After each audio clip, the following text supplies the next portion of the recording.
Om Sthapakaya cha dharmasya sarvadharmaswarupini Avatara Varishtaya Ramakrishnaya te namaha Pavitram charitam yasyaha Pavitram jivanam dadha Pavitrata swarupinyai Tasyai devai namo namaha Namah Shri Yatirajaya Vivekananda Suraye Satchit Sukhaswarupaya Swamine Tapaharine Satchit Sukhaswarupaya Swamine Tapaharine.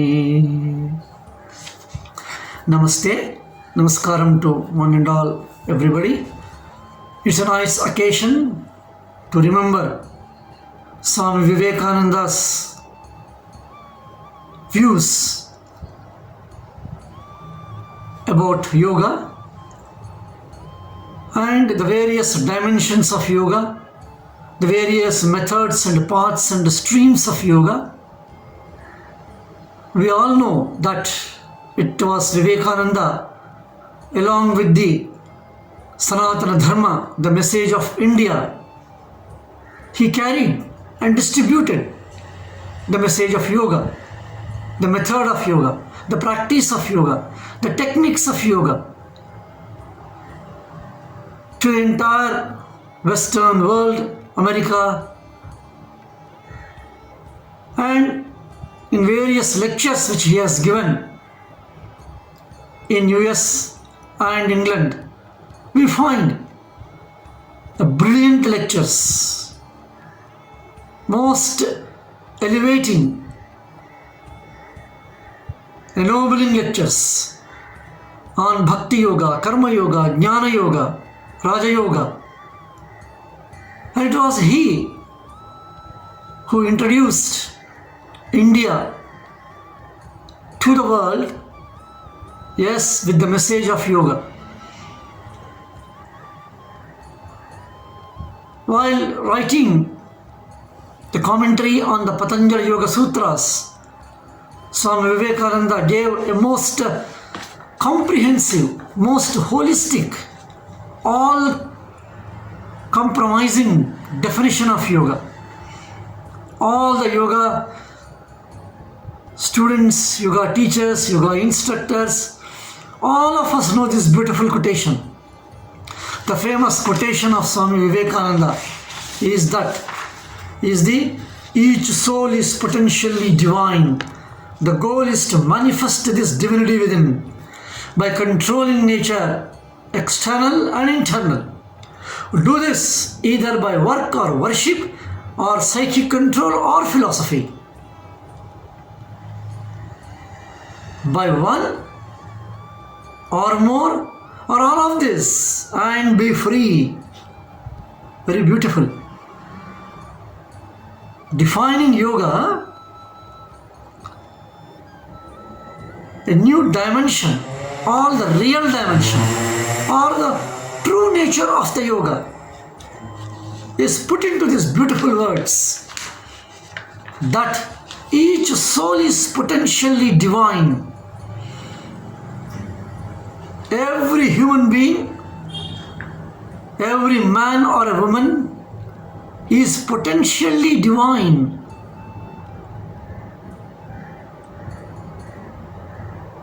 The godliness, the divinity, the true spirit of ourself, the all-pervading energy, the all-pervading God, which is the message of the Sanatana Dharma. And that all-pervading power is within us. We are the sparks of that divinity. Vivekananda expands it not only to the human beings, to every soul. Each soul is potentially divine, he calls it. Every living creature, every living being, every soul is an expression and a manifestation of divinity it is. And what is the goal of this life? What is the purpose of this life?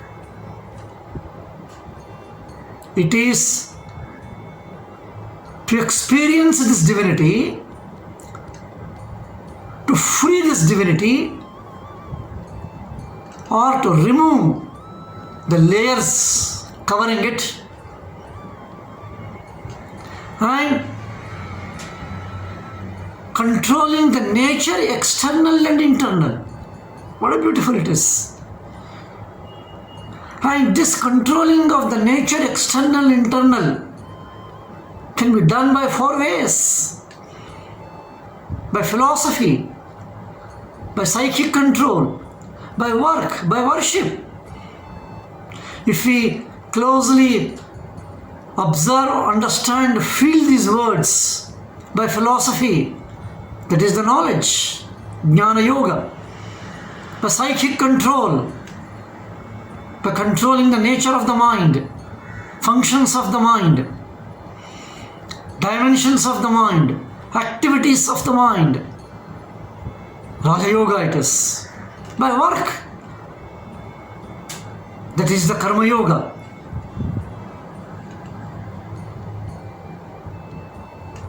And by worship, that is the Bhakti Yoga. Though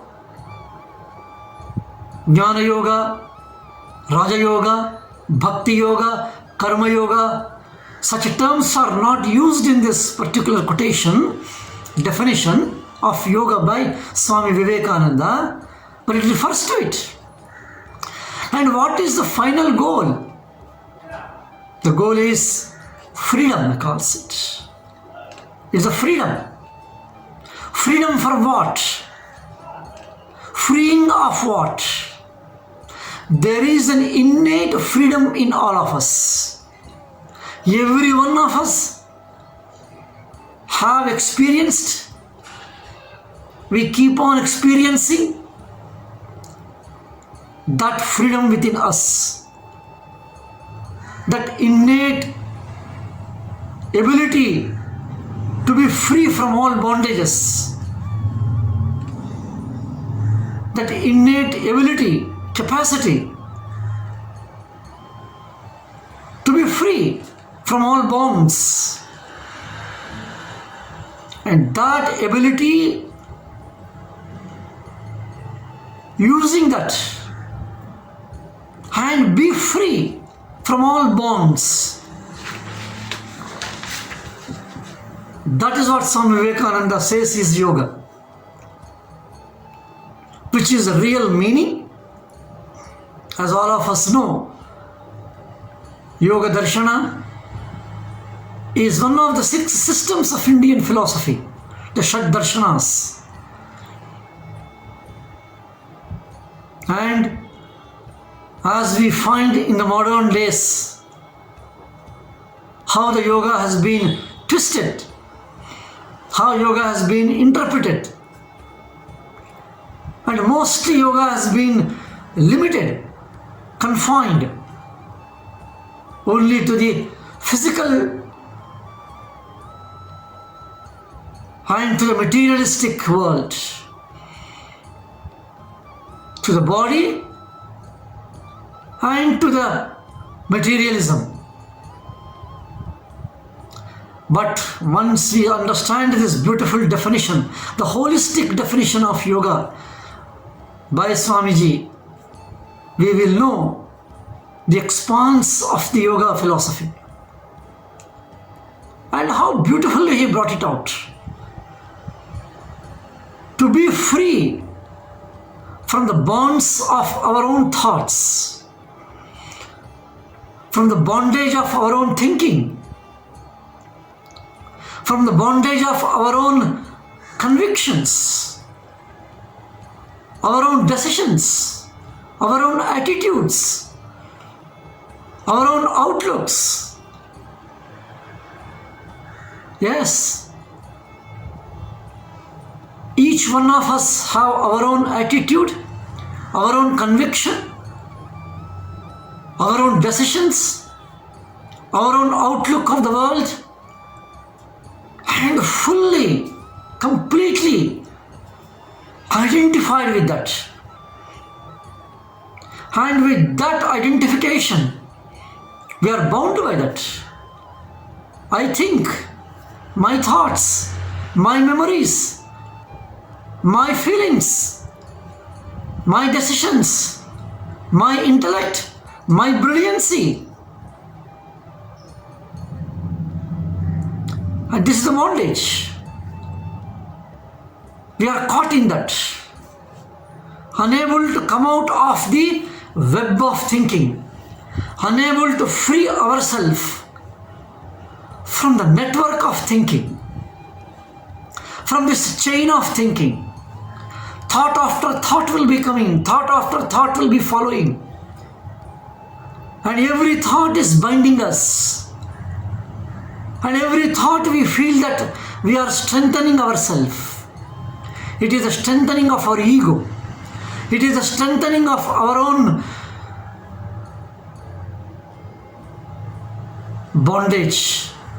Every thought is a knot. Freedom from this is removing these knots, removing these thoughts, reducing the thinking. Philosophy it is. Jnana Yoga it is. Understanding the process of thinking, understanding the various multiple functioning of the mind, Chitta Vrittis as it is called,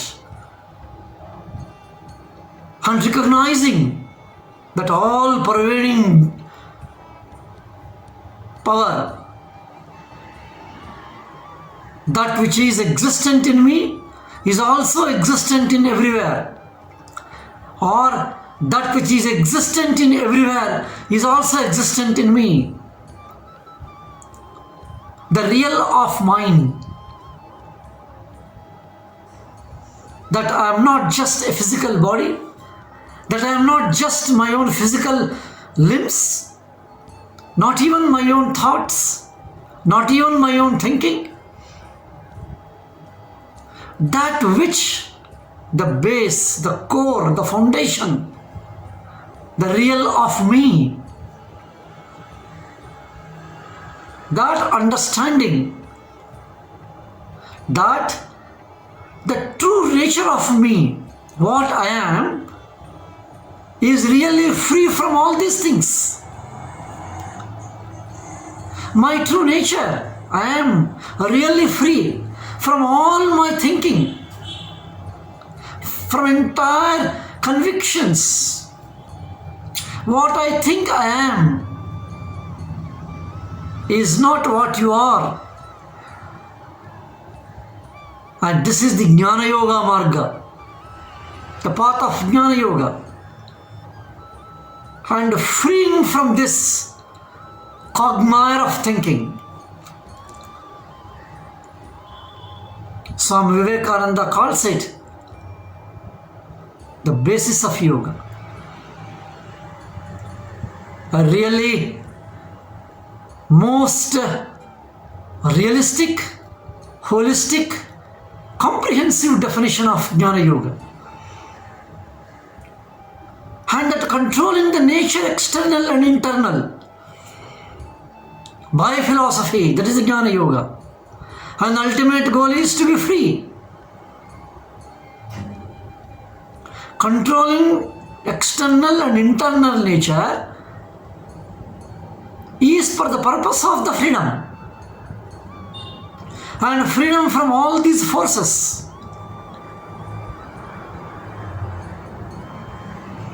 Then comes the psychic control, the speed of the mind, the speed of the thoughts.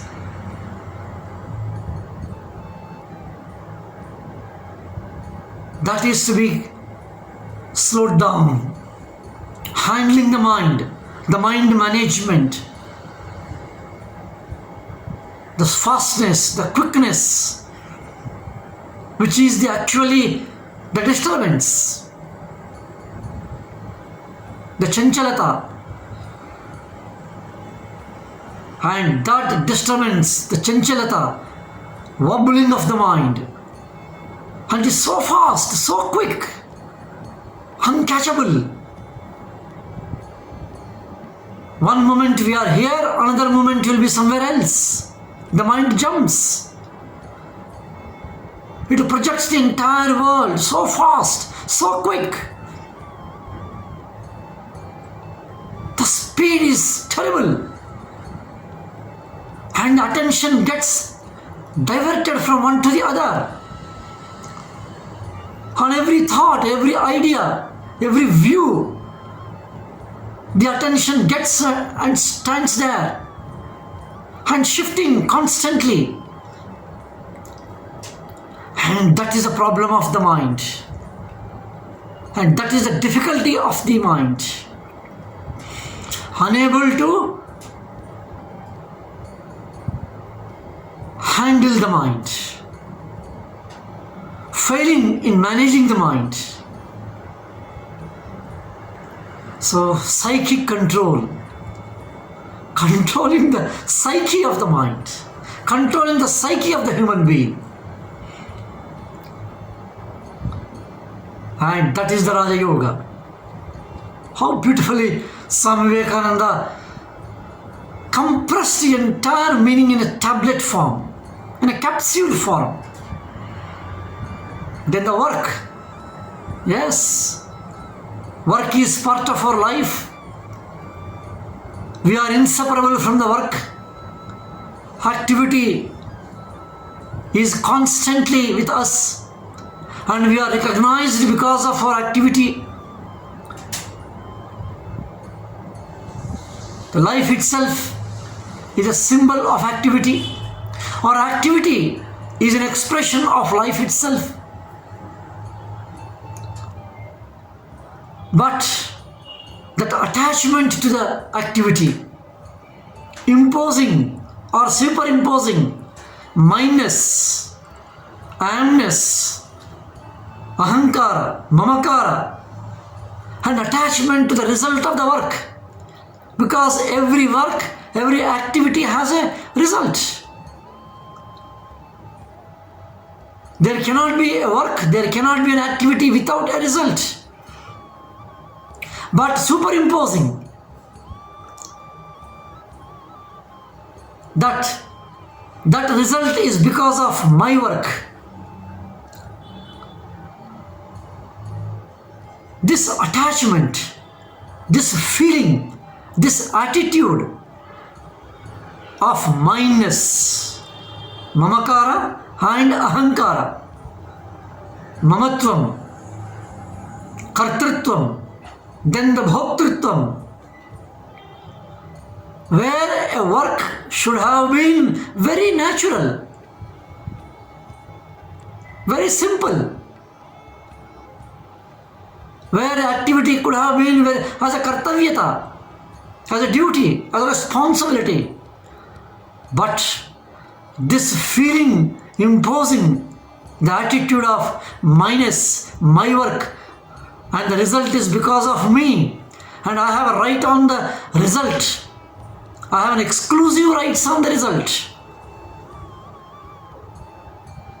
And being free from this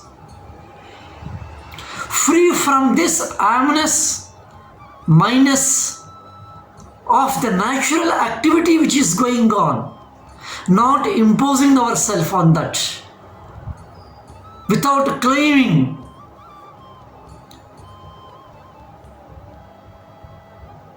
the result, without claiming the right on the result, because the result is an outcome of not only my activity, the result is not only an outcome of my own work.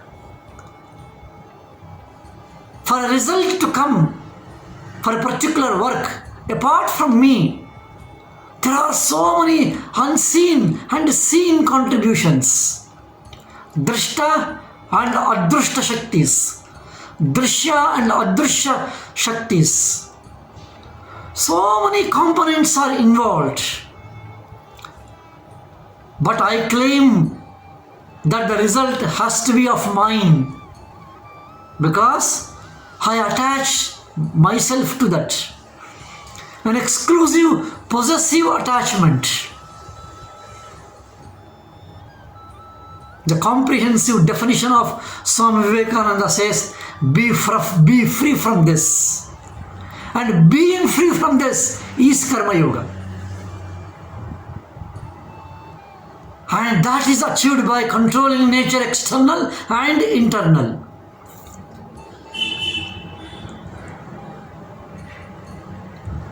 By controlling the nature external and internal.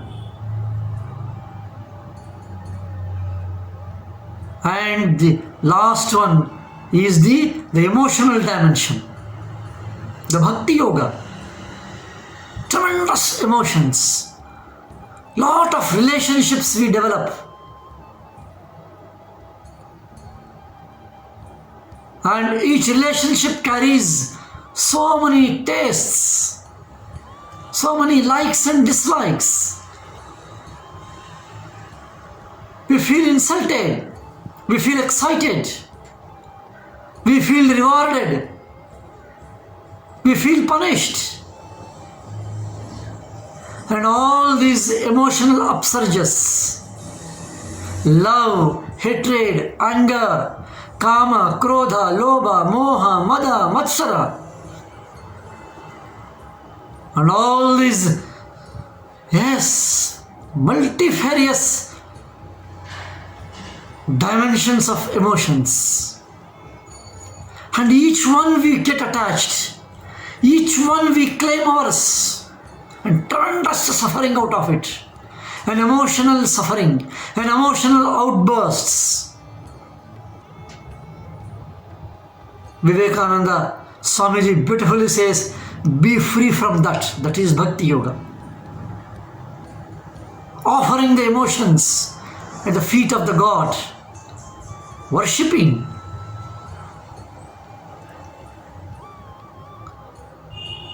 And this is a comprehensive understanding of the philosophy of yoga of Swami Vivekananda. How brilliantly he has put forward to all of us. Freedom, which is along with us. It is there. We forget that we have that faculty of freedom. And that forgetfulness is because of our feeling of the minus, the ahankara, the ego, the claim, the attachment, that makes us to forget that I have a faculty of freedom. I can exercise my freedom. I can exercise my free will. I can exercise my free emotions. Yes. This bondage of thoughts at the intellectual level, the bondage of activity at the physical level, and even in the mental activities, and the bondage of emotions. With all these things, that gifted faculty of freedom, exercising that faculty of freedom is the yoga. And that is what Swami Vivekananda brilliantly, most powerfully explains. And yes, he distributed this message. The core and the crux of the message of the yoga to the entire world. So whenever we talk of yoga of Swami Vivekananda, it is not the yoga of Bhakti Yoga. It is not the yoga of the Karma Yoga.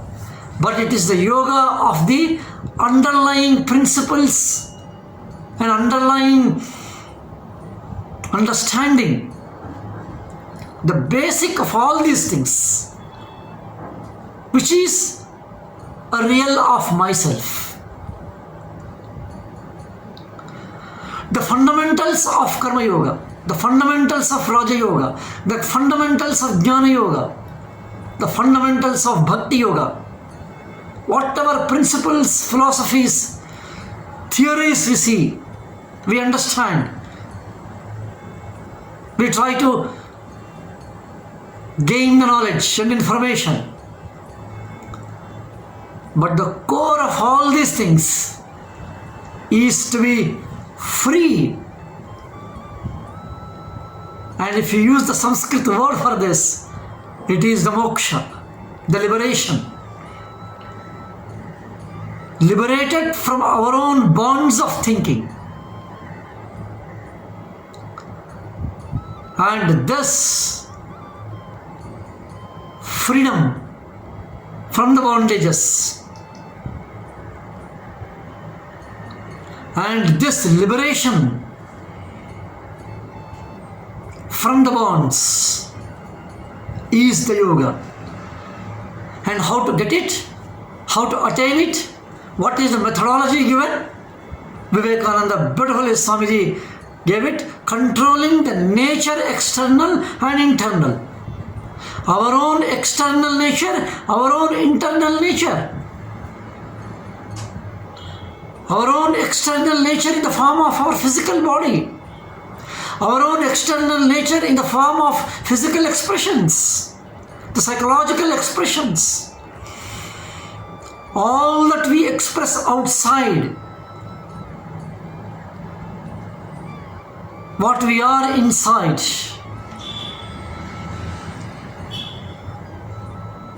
and all that what we are inside, the body and the mind, the functions, faculties and activities of the body and the mind. That is yoga. That controlling is the yoga. We find Swami Vivekananda's views on all these dimensions in his beautiful lectures on Jnana Yoga, where he has given in US and London. What a wonderful topics it was. The necessity of the religion, the real nature of the man, Maya and illusion, evolution of the conception of the God. What a beautiful topics. The depth of the topics. Entire Upanishadic message. The Vedic knowledge. The knowledge of the Sanatana Dharma. How much we are indebted to Swami Vivekananda, that he has taken this essential pearls of our knowledge, pearls of our Samskriti, the culture, spread it on the whole entire world. What a wonderful topics. I just went through what are the beautiful topics of Jnana Yoga he spoke. Freedom of the soul he calls it. The cosmos, the macrocosm. The cosmos, the microcosm. Beautiful topic. Immortality, the Atman. The real and the apparent man. What a wonderful Jnana Yoga lectures he gave.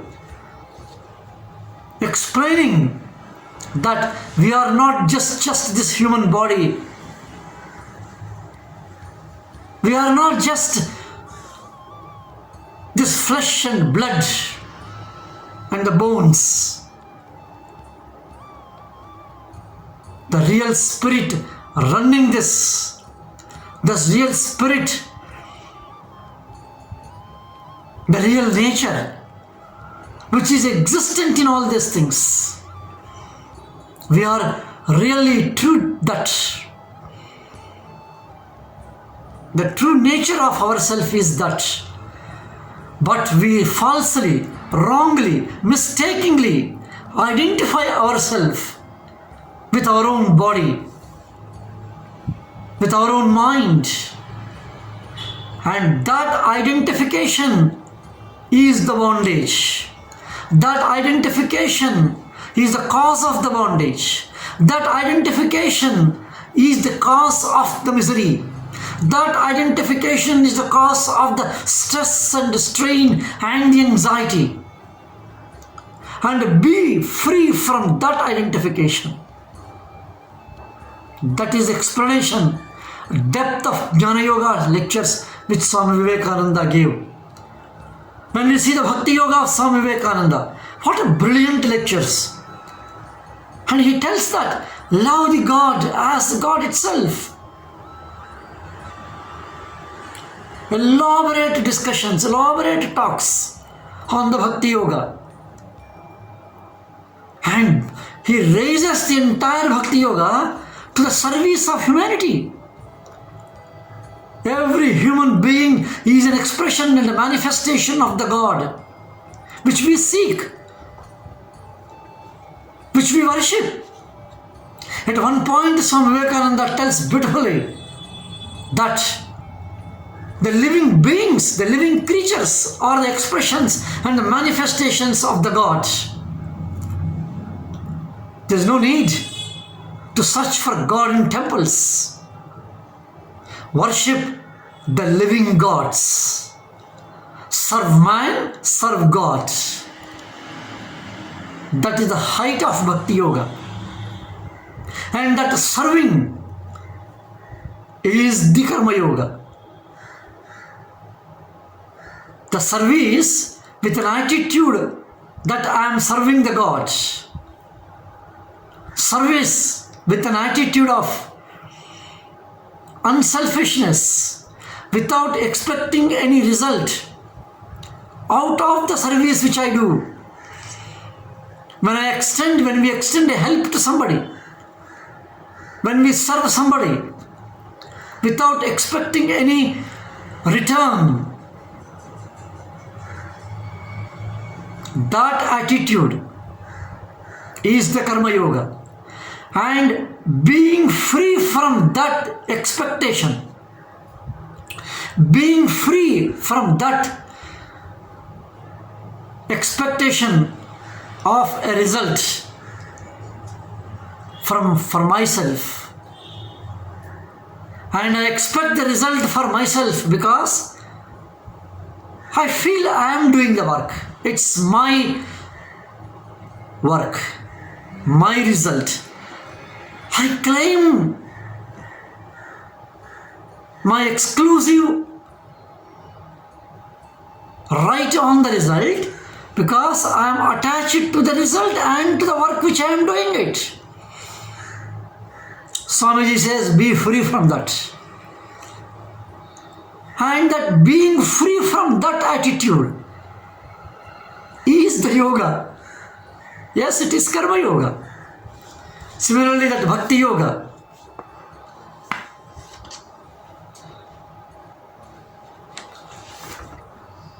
purification of the emotions, Kama, Krodha, Lobha, Moha, Mada, Matsaras. Swamiji in his Bhakti Yoga lectures, he brilliantly, beautifully presents it. That spirit which is all pervading, all powerful, omniscient, omnipresent, omnipotent. Let us surrender to it and worship that, honor it, respect it, and visualizing that God, godliness in our own relationships. Visualizing the godliness in our own mother is Matru Devo Bhava. In father is Pitru Devo Bhava. In a guest it is Atidhi Devo Bhava. Swami Vivekananda extends further. Daridra Devo Bhava, Murkha Devo Bhava he calls it. He raises the devotion to the Lord, Deva Bhakti, rises it into the Desha Bhakti, devotion to the God into devotion to the nation. From Daiva Bhakti, from the Matra Bhakti to Desha Bhakti it is. What a tremendous transformation, change, new dimension. Swami Vivekananda brings it in his lectures and talks. When he talks about the Raja Yoga, the brilliant exposition of the Patanjali Yoga Sutras, and he himself being a master practitioner, experienced the heights of samadhis. And the famous picture which we see, Swami Vivekananda in meditation, was a beautiful picture taken in London when he was demonstrating meditation. The brightness, the brilliance, the calmness, the serenity of his face is an expression of what a balanced state of mind he was in that particular state. That is Swami Vivekananda. And that is how, when we talk of Vivekananda, we remember his contribution to the yoga. And whenever we talk of yoga, we should remember the contribution of Swami Vivekananda. We cannot de-link, we cannot disconnect Swami Vivekananda with the philosophy of yoga, who has taken the message of yoga like a fire to the entire world it is. And it is the message, it is the real, true message which is necessary to strengthen, to spread and to protect. Especially as we see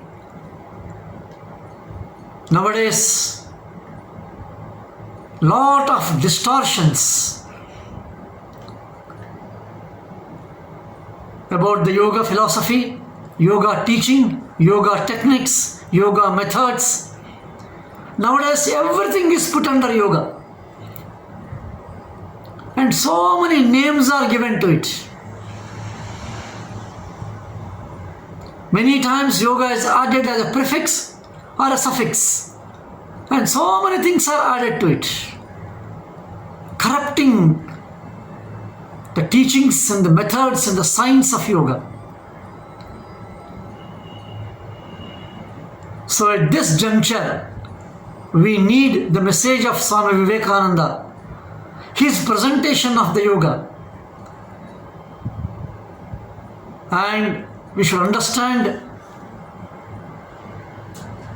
the real, the true philosophy of the Jnana Yoga, Karma Yoga, Bhakti Yoga, Jnana Yoga, as